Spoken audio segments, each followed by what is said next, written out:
Buenos días. La siguiente clase es sintomatología del tracto urinario inferior, hiperplasia benigna de próstata. Corresponde al tema 11 del programa. Antes que nada, sí que me gustaría explicar unos breves acrónimos que verán a lo largo de toda la presentación de hoy. Lower Urinary Tract Symptoms, LUTS, corresponde al STUI, síntomas del tracto urinario inferior.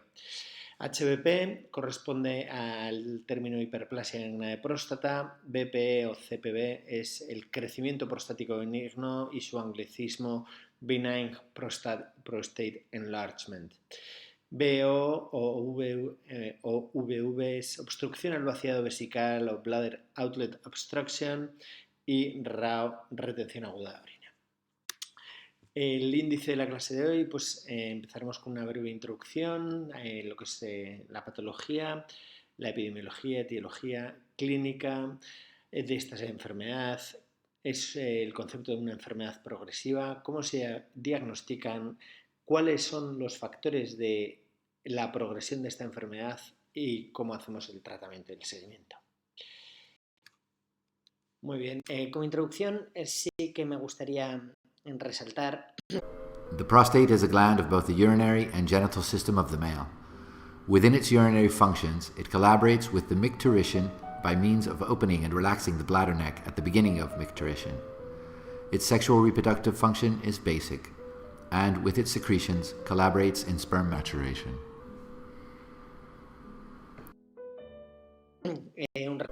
The prostate is a gland of both the urinary and genital system of the male. Within its urinary functions, it collaborates with micturition. La próstata está definida, tiene un modelo anatómico entre 4 zonas: la zona central, la zona periférica, la zona transicional, el estroma fibromuscular y lo que es la uretra prostática. Este concepto anatómico es muy importante, ya que la hiperplasia benigna de próstata afecta fundamentalmente a la zona transicional de la próstata, creciendo y obstruyendo lo que es la uretra prostática. La zona periférica es donde se encuentran el 95% de los tumores prostáticos, y que lo veremos en la clase a continuación. Un recuerdo fisiológico de lo que es la próstata. La próstata está sometida a la influencia hormonal de la testosterona. La testosterona que se produce en el testículo y en la glándula suprarrenal por estimulación de vía hipotálamo-hipófisis de las mismas mediante la ACTH. La testosterona se transforma en su forma activa dihidrotestosterona mediante la conversión de la 5-alfa reductasa que transforma la testosterona en su forma molecular activa dihidrotestosterona. Como íbamos diciendo, y en el recuerdo anatómico, la hiperplasia benigna de próstata es el crecimiento de la zona transicional de la próstata en base a 3 componentes: muscular, epitelial y del colágeno. 3 componentes de la hiperplasia que son muy importantes para el tratamiento que veremos a continuación. ¿Cómo es de frecuente esta enfermedad, o cuál es la epidemiología de esta enfermedad? Existe una compleja relación entre lo que es hiperplasia benigna de próstata, síndrome del tracto urinario inferior, crecimiento prostático benigno y obstrucción al vaciado de la vejiga. Si todos los varones mayores de 40 años suponen este círculo azul, el concepto anatomopatológico de hiperplasia benigna de próstata supondría este círculo amarillo. Por el contrario, el crecimiento prostático benigno, incluyendo el concepto histológico, sería un poco menor. Los síntomas en los pacientes con síntomas del tracto urinario inferior no serían todos aquellos con el crecimiento prostático benigno ni con el concepto, ni todos aquellos con el concepto de histológico, y habría algunos que se escaparían de esos. Y la obstrucción también está condicionada en todos aquellos que tienen molestias, pero no todos aquellos que tienen el crecimiento prostático benigno. Es decir, hay pacientes que tienen síntomas y obstrucción al vaciado que no es por el crecimiento prostático benigno. Para que se hagan una idea, el crecimiento prostático benigno es la cuarta patología más prevalente en los Estados Unidos en pacientes mayores de 50 años, justo por debajo de lo que es la enfermedad coronaria y la hiperlipidemia, la hipertensión y la diabetes mellitus tipo 2. Tengan en cuenta que estos son datos de los Estados Unidos, donde debido a sus características poblacionales, pues la enfermedad coronaria y la hipertensión tienen mayor impacto en la prevalencia, y en nuestro país pues estaría incluso el crecimiento prostático tendría un poco más de prevalencia que en esta población. ¿Y cuál es la etiología? Pues la etiología del síndrome del tracto urinario inferior es múltiple, es decir, hay muchas causas que pueden producir síntomas del tracto urinario inferior, desde un cálculo en el uréter distal, tumores vesicales, estenosis de uretra, cuerpos extraños en la vejiga, evidentemente una infección, una vejiga neurógena, hiperactividades o hipoactividades del detrusor, pero sobre todo la obstrucción prostática benigna. ¿Y a qué se debe? ¿Cuáles son las causas de este crecimiento? Pues como veníamos diciendo en el recuerdo anatómico y funcional, en la influencia hormonal de la dihidrotestosterona es una de las causas más importantes de este crecimiento, hecho que es muy importante de cara al tratamiento. Así como evidentemente hay un componente hereditario y un componente ambiental. Sobre todo causas que lo favorecen pues es la obesidad y el sedentarismo, y evidentemente el envejecimiento. Sabemos cuál es la epidemiología y la etiología y qué clínica presenta esta enfermedad, qué síntomas y signos podemos ver. Pues hay una constelación bastante llamativa de síntomas, sobre todo síntomas de llenado de la vejiga, de vaciado del mismo, síntomas posmiccionales, la presencia de hematuria y de infecciones urinarias. Y los síntomas de vaciado u obstructivos, así como los de llenado o irritativos,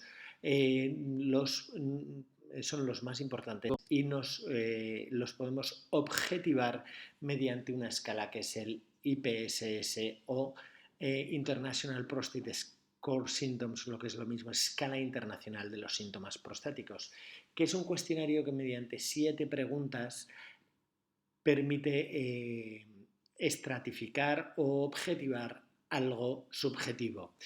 Estas preguntas están dirigidas a distintas cuestiones, como por ejemplo la micción completa, la frecuencia o la intermitencia, que mediante una escala permite contestar y graduar la respuesta y la frecuencia o intensidad de esos síntomas.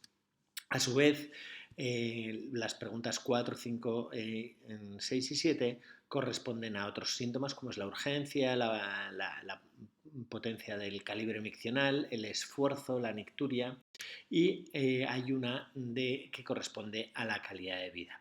Los síntomas, el IPSS, las preguntas 1 al 7 se califican de 0 a 7 como síntomas leves, de 8 a 19 como síntomas moderados y más de 20 como síntomas severos.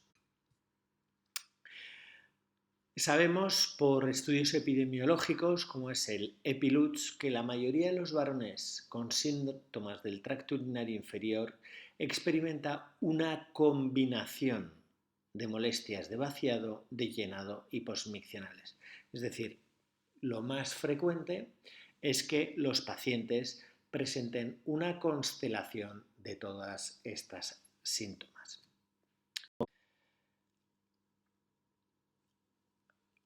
Sabemos la clínica, pero el crecimiento prostático benigno, el síndrome del tracto urinario inferior, es una enfermedad progresiva. Lo que sabemos es, y volviendo a esta simulación que permite ilustrarlo gráficamente, por acción de hidrotestosterona se produce un crecimiento en la zona transicional de la próstata. Este crecimiento va provocando una obstrucción al vaciado de la vejiga por una obstrucción de la uretra prostática que vemos aquí en esta simulación, y ese crecimiento, conforme va obstruyendo, va produciendo también una hiperplasia, una hipertrofia del detrusor del músculo de la vejiga que produce una disfunción vesical. El grado máximo, evidentemente, es cuando el paciente se queda en retención y precisa la colocación de un sondaje vesical para el vaciado de la vejiga. Un poco anatomofisiológico de lo que es la próstata. La próstata es una glándula que está situada a la salida de la vejiga y que forma parte del aparato urinario y genital masculino y tiene una función fundamental en el aparato genital, que es mediante su secreción permiten la maduración del semen.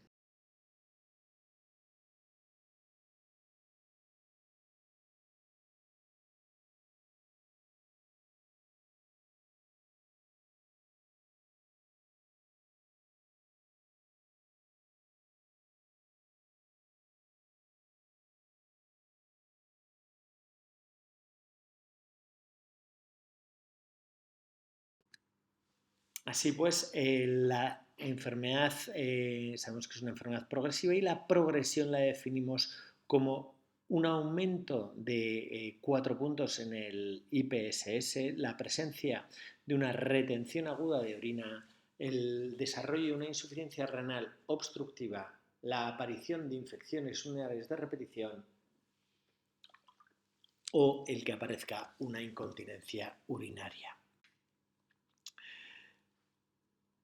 Sabemos que si los pacientes son dejados libres de tratamiento, estos presentan una progresión de la sintomatología, es decir, pasando de una sintomatología moderada, aumentan a una sintomatología severa con el paso del tiempo, es decir, la enfermedad progresa.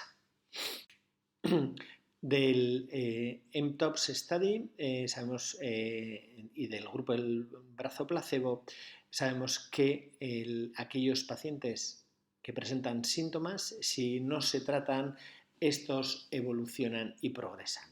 Este estudio es un estudio muy importante y es lo que les recalqué en otro tema, en el tema de las infecciones, la importancia como médicos independientemente de cuál vaya a ser su desarrollo profesional, la importancia o el significado que nos dan los estudios aleatorizados doble ciego. El mTOPS Study es un estudio aleatorizado doble ciego sobre el uso de finasterida y tamsulosina en el tratamiento de la hiperplasia benigna de próstata, sometiendo a pacientes a un tratamiento farmacológico versus otros pacientes que recibían un placebo, es decir, una pastilla de colores, una gominola, lo que quieran, como lo quieran llamar. Ese brazo placebo, ese brazo en el que no hay intervención farmacológica, lo que nos da es mucha información de cara a la evolución natural, a la historia natural de la enfermedad. Es decir, los pacientes con el crecimiento prostático benigno o el síndrome del tracto urinario inferior, dejados a su evolución, un 25% presentan una progresión clínica, un 20% presentan una progresión de los síntomas con empeoramiento del IPSS y un 5% presentan una retención aguda de orina en un plazo de 4 o 5 años.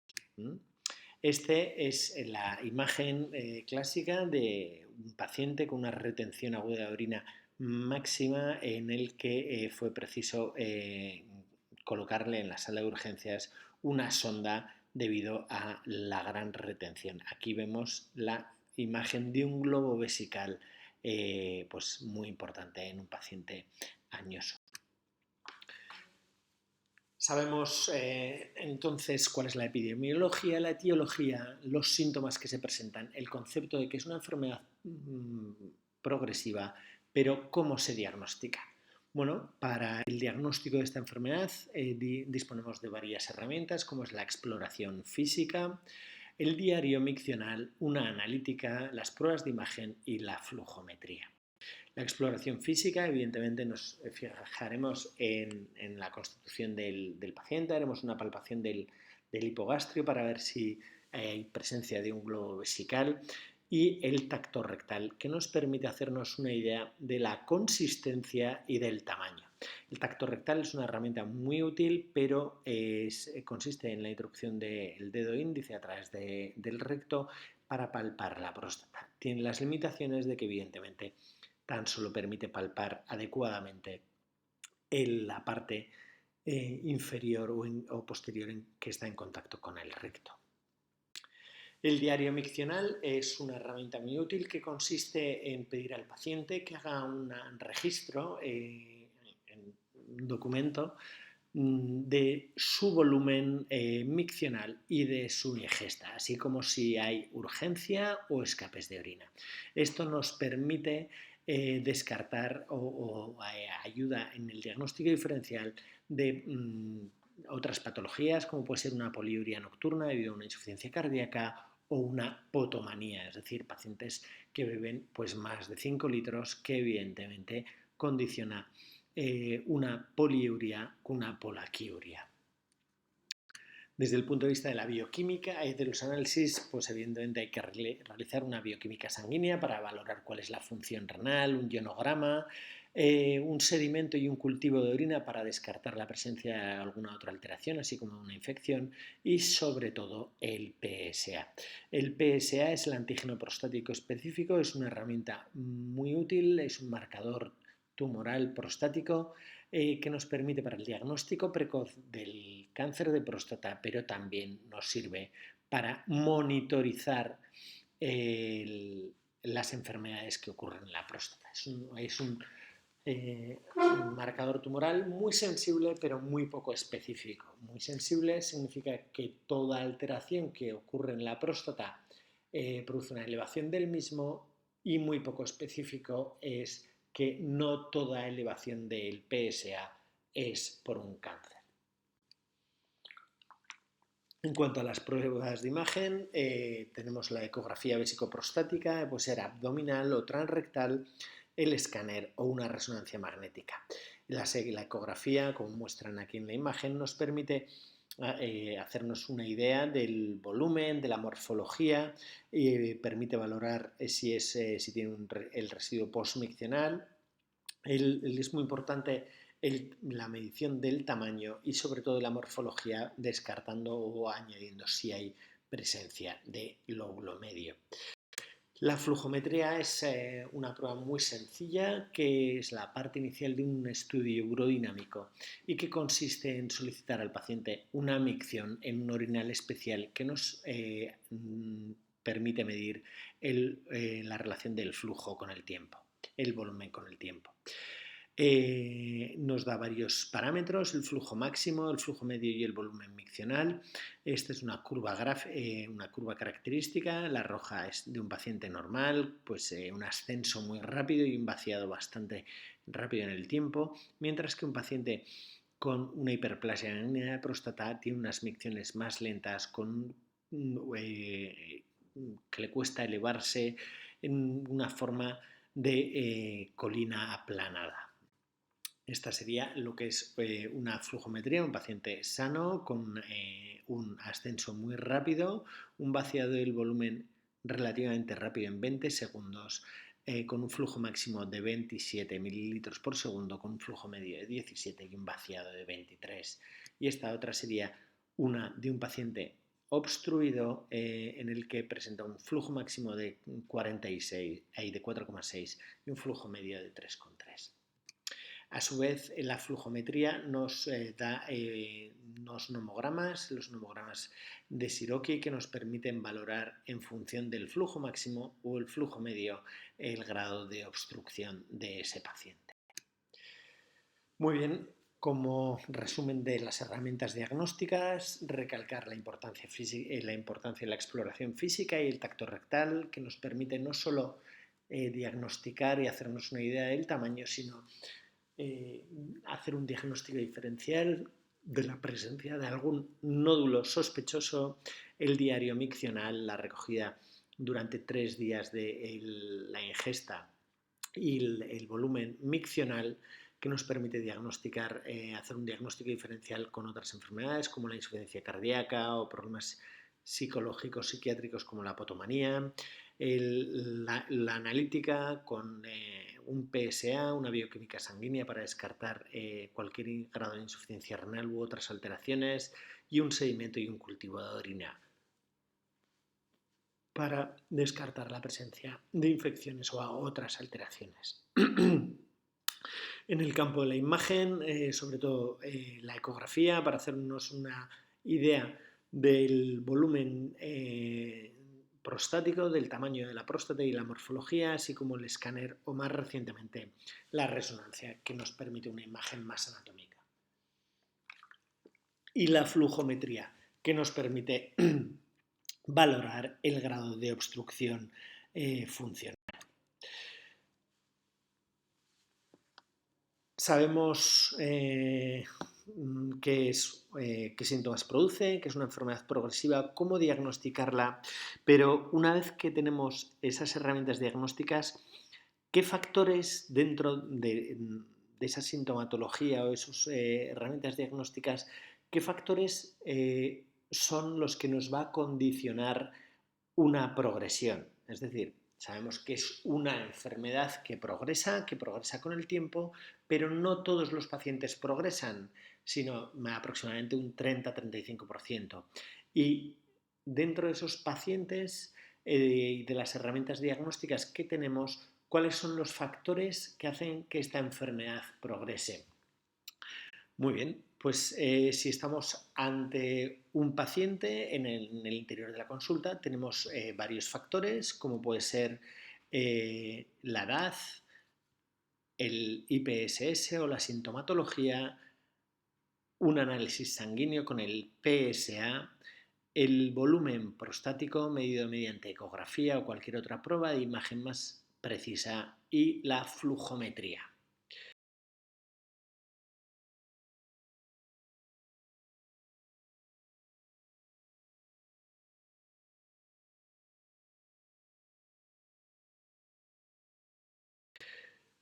Respecto a la edad,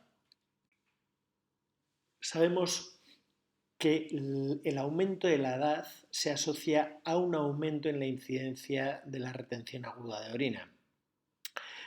Hay 12,2 veces más riesgo de retención aguda de orina en pacientes octogenarios que en comparación a los inferiores a la cincuentena.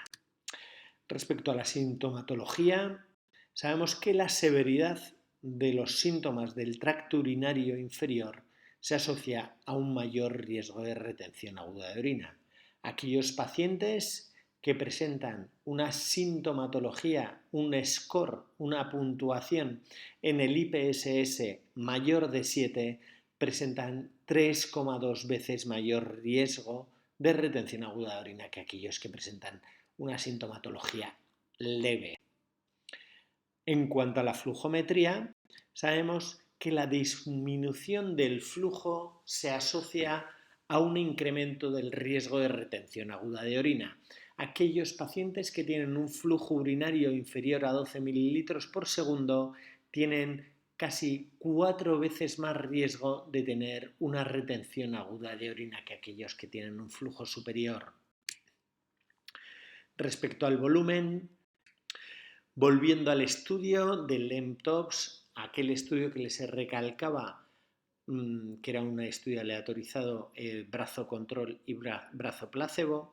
En el brazo placebo sabemos que aquellos que tenían un volumen mayor de 30 centímetros cúbicos tienen 5,6 veces más riesgo de tener una progresión,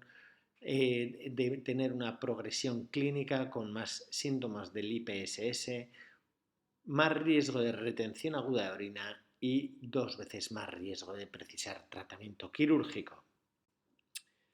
Respecto al IPSS, sabemos que respecto al PSA, sabemos que un PSA superior a 1,6 nanogramos mililitro se asocia a un aumento de la incidencia de la progresión de los eventos. Es decir, aquellos pacientes con un PSA superior a 1,6 tienen mayor progresión de la hiperplasia en de próstata, mayor puntuación o síntomas clínicos, mayor riesgo de retención aguda de orina y mayor riesgo de tratamiento quirúrgico. A su vez, se asocia con mayor riesgo de retención aguda de orina. PSAs mayores tienen mayor riesgo de retención aguda de orina, hasta 9 veces más riesgo de retención aguda de orina aquellos pacientes con PSAs mayores de 6. El PSA así se asocia a una mayor sintomatología. Esto sabemos del estudio ENTOPS y de otros estudios clínicos que pacientes con PSAs más altos, mayor de 1,5, 1,6, presentan mayor sintomatología en comparación con aquellos pacientes que presentan un PSA menor.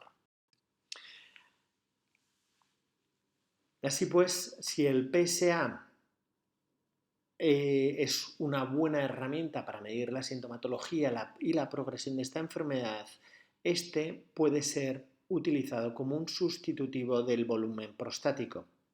El volumen prostático medido mediante tacto rectal se asocia a un error considerable. Sabemos que puede estar infraestimado hasta en la mitad de los casos. Hay veces que el empleo de ecografías, escáner, resonancias puede estar condicionado por el coste y la logística. Sabemos que en un mismo entorno sanitario como puede ser en nuestra comunidad hay centros que por sus características tienen mayor acceso a la realización de una ecografía para medir el volumen prostático, mientras que otros pues tienen menos acceso o mayor dificultad. Así pues, y debido a esa estrecha relación entre el volumen prostático y el PSA, nos permite utilizar al PSA como un sustitutivo del volumen prostático. Y la medición del volumen prostático es una determinación analítica tremendamente sencilla y que puede ser utilizada para identificar varones en riesgo de progresión. Así pues, sabemos que tanto el PSA como el volumen prostático pueden ser utilizados para identificar a individuos en riesgo. El volumen prostático puede ser estimado mediante el PSA, por lo que el PSA puede predecir el riesgo de progresión, al igual que el volumen prostático medido mediante pruebas de imagen. Como resumen, recalcar los factores de riesgo de progresión, el PSA, la edad del paciente, la sintomatología medida mediante el IPSS, el volumen de próstata medido mediante ecografía o la flujometría. Una vez identificado esos factores de progresión, ¿cómo tratamos esta enfermedad? Pues evidentemente el manejo del crecimiento prostático benigno debe ir dirigido a los factores de riesgo de progresión. Hay que identificar a los factores que están a los individuos que tienen factores de riesgo y adaptar las medidas preventivas y terapéuticas. El volumen prostático y el PSA son dos de los factores más importantes para predecir la progresión de esta enfermedad. Pacientes con próstatas mayores de 30 centímetros cúbicos y pacientes con PSAs mayores de 1,5 nanogramos mililitro. ¿Y cuáles son los objetivos del tratamiento? Evidentemente, mejorar los síntomas, prevenir las complicaciones como la retención aguda de orina, reducir la necesidad de cirugía y, sobre todo, mejorar la calidad de vida de estos pacientes. Es por ello que a todos los varones con síntomas del tracto urinario inferior se les debe realizar el proceso diagnóstico, y a los varones con molestias sin indicación absoluta de cirugía se les debe ofrecer mejoras en el estilo de vida. Mejoras como estas que se implantaron en el Hospital Universitario Miguel Servet para el manejo no farmacológico de la hiperplasia benigna de próstata, en los que hay que hacer hincapié al paciente que no se trata de una neoplasia maligna, que haga esfuerzo para vaciar la vejiga completamente, pudiendo ser útil orinar sentado, desviar la atención cuando haya sensación de urgencia, intentar pensar en otra cosa, en realizar ejercicios respiratorios o presión en el pene o en el perineo, intentando aguantar más tiempo cuando sienta urgencia, y otro tipo de recomendaciones en ese estilo, ¿vale? Pero el tratamiento, como decíamos al principio de la lección, este crecimiento prostático benigno tiene tres componentes: el componente muscular, el componente epitelial y el colágeno. El componente muscular tiene una acción puramente alfa-adrenérgica. El epitelio está condicionado por la acción de la dihidrotestosterona y el colágeno produce una fibrosis. Por lo que el tratamiento puede ir dirigido al músculo mediante el uso de alfa bloqueantes, al epitelio mediante el empleo de inhibidores de la 5-alfa reductasa, y desgraciadamente contra el colágeno no tenemos ninguna acción.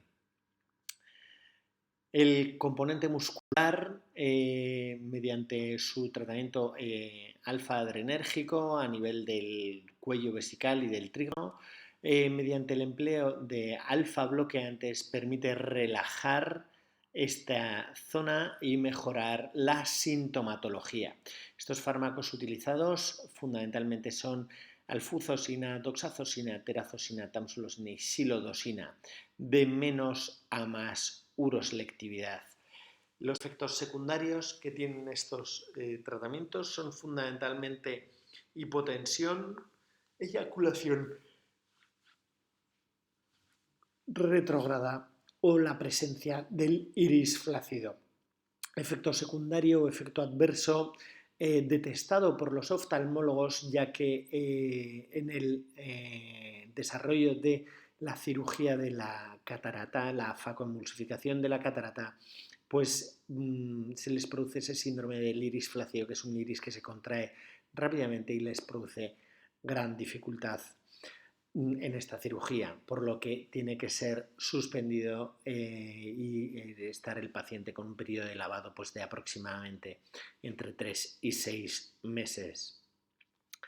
Tengan en cuenta que son pacientes, pues la gran mayoría que presentan esta sintomatología son pacientes ancianos que a su vez presentan también un cuadro pues, de cataratas.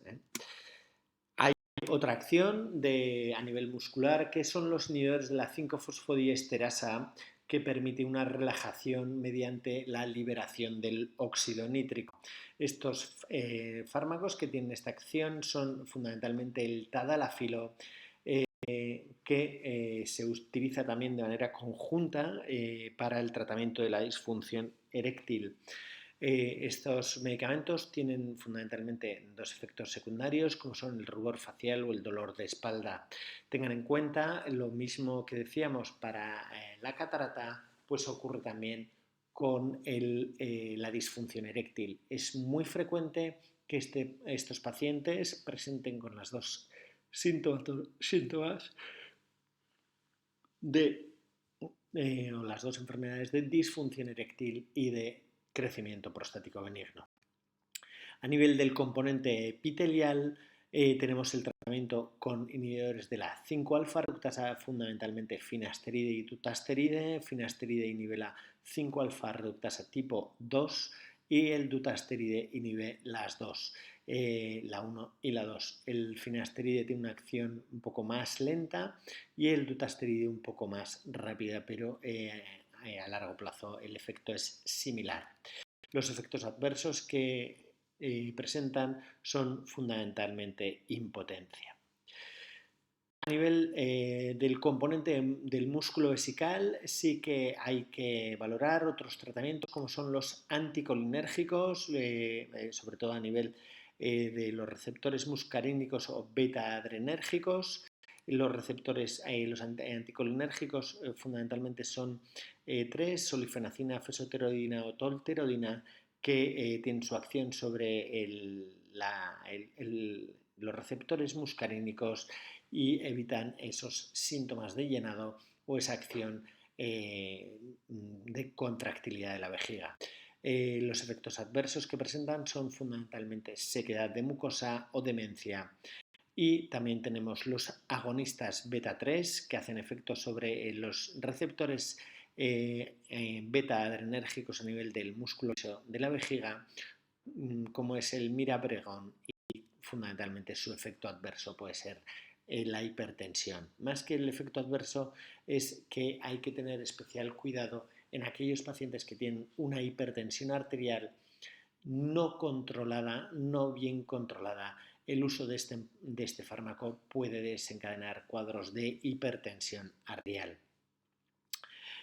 Hay otros tratamientos como es el uso de fitoterapias, extracto de plantas, como es la Serenoa repens o el Pygeum africanum, que prácticamente no tienen efectos secundarios y su efectividad clínico-terapéutica es más limitada, utilizándose casi en esos pacientes con cuadros de prostatitis crónicas bacterianas o sintomatología muy variada, sin una causa completamente diagnosticada de hiperplasia benigna de próstata. Se utilizan mucho la combinación de estos tratamientos, como pueden ser alfa-bloqueantes, inhibidores de la 5-alfa reductasa o alfa-bloqueantes con anticolinérgicos. Y una vez que hemos pasado el tratamiento médico, ¿cuál es el tratamiento quirúrgico?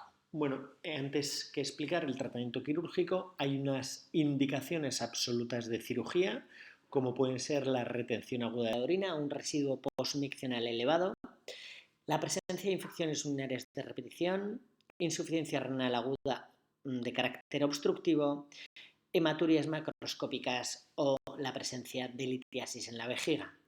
Indicaciones relativas como es el deseo del paciente o la mala tolerancia al tratamiento.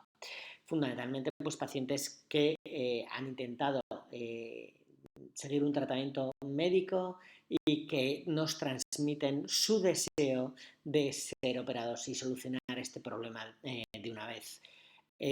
También pacientes que han probado algún tratamiento medicamentoso y que por los efectos secundarios prefieren no seguir tomando estos tratamientos y someterse a algún tratamiento quirúrgico. Respecto al tratamiento quirúrgico, depende del volumen del cirujano. Este puede ser mediante un tratamiento endoscópico, como puede ser la resección transuretral de próstata o la fotovaporización o enucleación mediante el láser de la misma. O por cirugía abierta o laparoscópica, en el que realizamos una adenomectomía.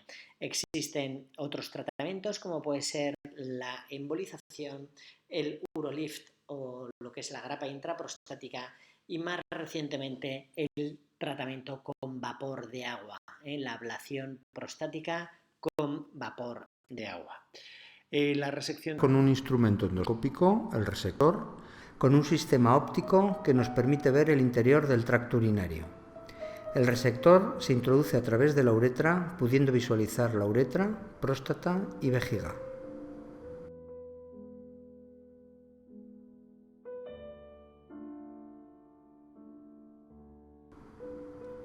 Dispone de una asa metálica conectada a un sistema electrónico de corte y coagulación que permite eliminar en pequeños fragmentos la totalidad del tejido prostático hiperplásico obstructivo.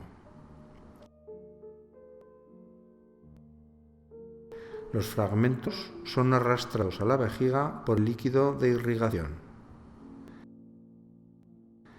Esta cirugía permite tratar próstatas de pequeño y moderado tamaño, generalmente inferiores a 60 gramos. En esta imagen sagital podemos apreciar cómo el asa elimina los fragmentos de tejido prostático.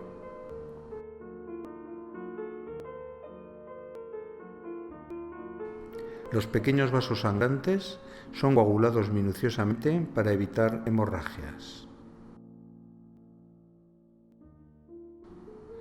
Los fragmentos depositados en la vejiga son extraídos a través del mismo instrumento mediante una jeringa de aspiración.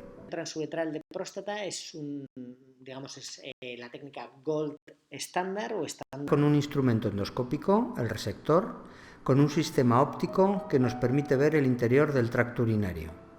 El resector se introduce a través de la uretra, pudiendo visualizar la uretra, próstata y vejiga.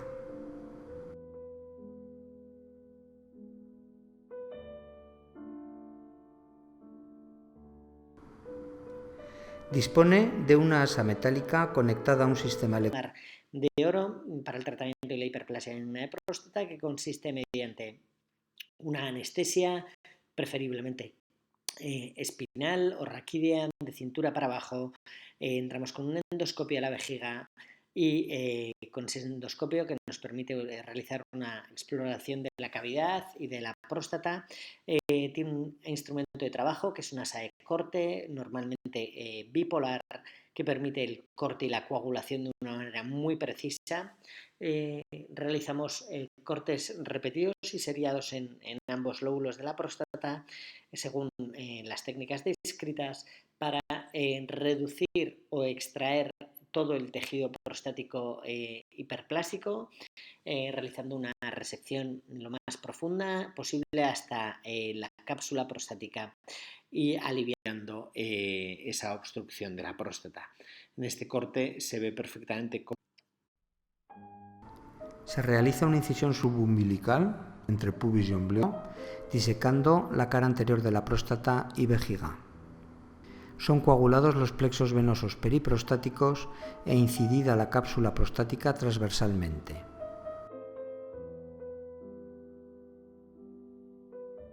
Se identifica el plano de disección entre el tejido hiperplásico y la cápsula, seccionando la uretra y el cuello vesical.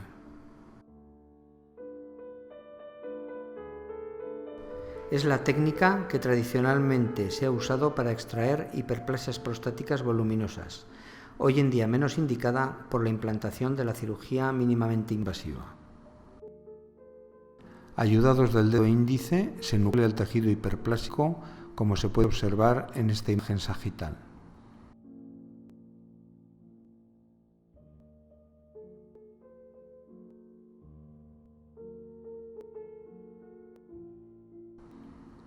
Se procede a dar puntos hemostáticos y de trigonización para descender el cuello vesical hacia la uretra prostática. Se finaliza con la colocación de una sonda uretral.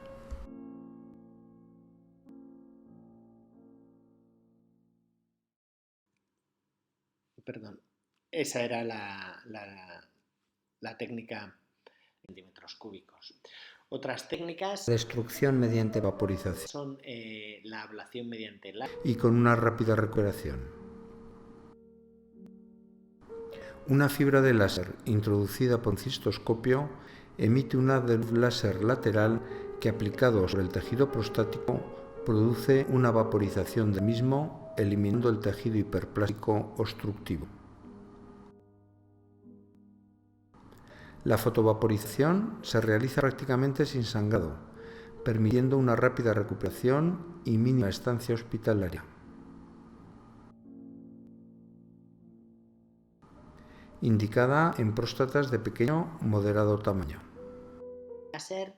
En esta simulación vemos que es un abordaje similar a la resección transuretral de próstata, pero en vez de utilizar una herramienta, un asa de corte, utilizamos una fibra de láser que puede ser bien de láser KTP o láser verde o láser de tulio más recientemente, que permiten la vaporización del tejido prostático de una manera mucho más exangüe que la técnica convencional de resección transuretral de vejiga.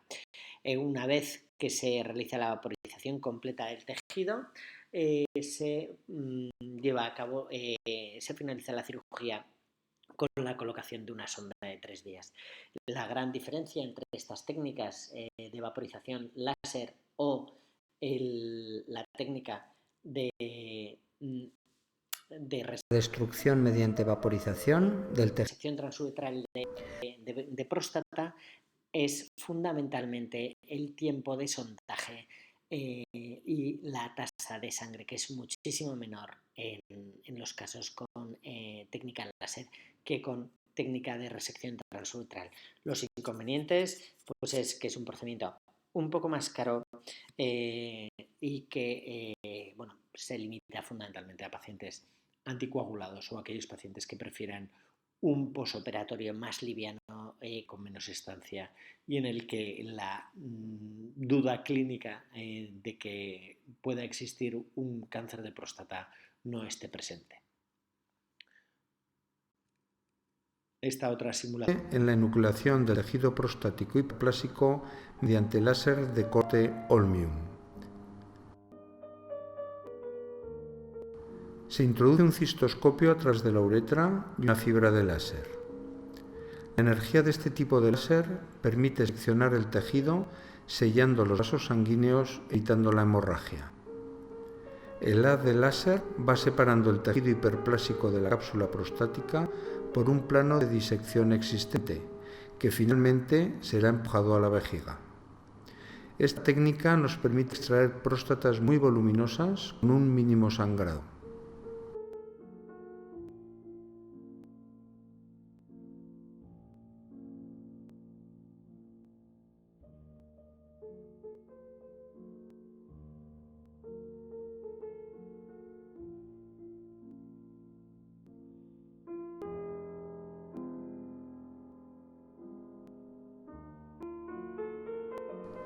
El tejido depositado en la vejiga es morcelado por un instrumento específico que lo secciona en pequeños fragmentos que son extraídos, permitiendo su estudio anatomopatológico. Se finaliza con la colocación de una sonda uretral. Corresponde a una enucleación mediante en la enucleación del tejido de láser Holmium. Es una técnica que intenta reproducir de manera endoscópica la adenomectomía retropúbica, es decir, mediante el empleo de un láser de Holmium que tiene otras características distintas a lo que es el láser de tulio o el láser KTP, podemos disecar de manera endoscópica el adenoma de la cápsula prostática, accediendo al plano de clivaje de disección y mediante maniobras de disección y tracción, empuje, lo liberamos y enucleamos completamente el adenoma al interior de la vejiga. Una vez disecado ese adenoma al interior de la vejiga, hay que proceder a la morcelación, es decir, la extracción de ese adenoma mediante un morcelador o una herramienta que lo que hace es triturar ese fragmento, esa gran bola del interior de la próstata. Es un procedimiento que requiere una curva de aprendizaje más larga, más compleja y los resultados clínicos finales son similares al adenoma, a la adenomectomía abierta, pero con el beneficio. Muy bien, sabemos, ya tenemos al paciente que lo hemos diagnosticado y lo hemos tratado, bien con su tratamiento quirúrgico o bien con su tratamiento quirúrgico. ¿Y cómo seguimos a ese paciente? Pues evidentemente el seguimiento de estos pacientes, siempre que se haga un tratamiento médico, está condicionado a 3 variables: el PSA, el volumen prostático y la flujometría, que nos permitirá valorar si está respondiendo bien al tratamiento o si la enfermedad sigue creciendo y progresando. A su vez, cuando hacemos un tratamiento quirúrgico, tenemos el PSA, que disminuirá al reducir el volumen prostático, es un parámetro de calidad del tratamiento quirúrgico. El volumen prostático obviamente se verá reducido y la flujometría se verá solucionada y desobstruida. Como modo de resumen de esta sección de la clase de hoy sobre patología benigna prostática, hiperplasia benigna de próstata, crecimiento prostático benigno, síndrome del tracto urinario inferior o obstrucción al vaciado de la vejiga, resaltar que es una enfermedad muy prevalente, que es una enfermedad progresiva, que los factores de progresión más importantes son el volumen prostático, un volumen mayor de 30 centímetros cúbicos y un PSA mayor de 1,6, habiendo otros factores como es la flujometría, la edad y la sintomatología del paciente. Acuérdense de este template del paciente en su consulta y que dispone de un tratamiento médico y quirúrgico. Tratamiento médico que permite frenar la evolución de esta enfermedad y un tratamiento quirúrgico que es muy resolutivo. Todos los días me gusta terminar con alguna referencia, en este caso a Henry Marks, que es un brillante neurocirujano inglés, que resaltaba que hacen falta 3 meses para aprender a hacer una operación, 3 años para saber cuándo hacerla y 30 años para saber cuándo no hacerla. O lo que es lo mismo, un cirujano opera, un buen cirujano sabe operar, un muy buen cirujano sabe cuándo operar y un excelente cirujano sabe cuándo no operar. Muchas gracias por su atención y mañana en la clase podremos aclarar las dudas y completar esta presentación de hoy. Muchas gracias. De un abordaje de mínima invasión. De la resección. Esto es la adenomectomía retropúbica. La adenomectomía retropúbica consiste en la incisión media infraumbilical, disecar la vejiga hacia arriba, y esto es lo que es la próstata. Se realiza una incisión en la cápsula y mediante una tijera de disección se diseca lo que es el adenoma, seccionándolo del cuello de la vejiga y de la uretra membranosa. Una vez realizadas esas maniobras de disección, con la ayuda del dedo nos ayudamos para la disección del tejido prostático benigno, de lo que es el adenoma, que permite una perfecta enucleación del mismo, con extracción de todo el tejido prostático. Una vez realizado esa enucleación, realizamos unos puntos de hemostasia en el interior de la próstata. Colocamos una sonda de 3 vías para permitir un continuo lavado vesical. Se realiza también un punto de trigonización para bajar el suelo del trígono vesical a la celda prostática. Se coloca la sonda y se cierra la cápsula prostática.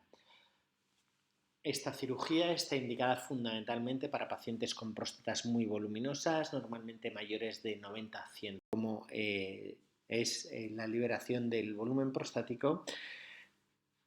Estas herramientas tienen un sistema de corticoagulación que permiten a la vez que cortamos coagular. Y una vez terminada, se pueden extraer los fragmentos para su análisis anatomopatológico.